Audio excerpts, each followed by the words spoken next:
Es redzēju sapnī lielisku vietu un jauki pavadītu laiku. Kad atveru acis, pamanīju, ka man apkārt jau ir tik daudz jauku emociju, prieka, azarta, smieklu, jautrības.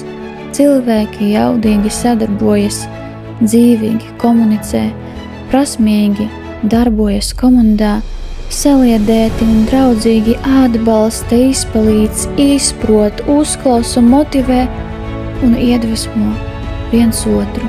Grūtībās nepadodās.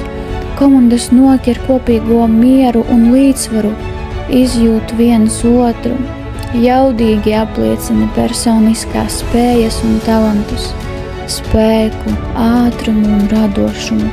Attīstās pozitīvais līderisms un soli pa solim komandas dodas kopīgā mērķa virzienā. Redzam, kā izstaro cilvēka mīlestība, ražojas laime, cik daudz, lai ar to dalītos visai pasaulē.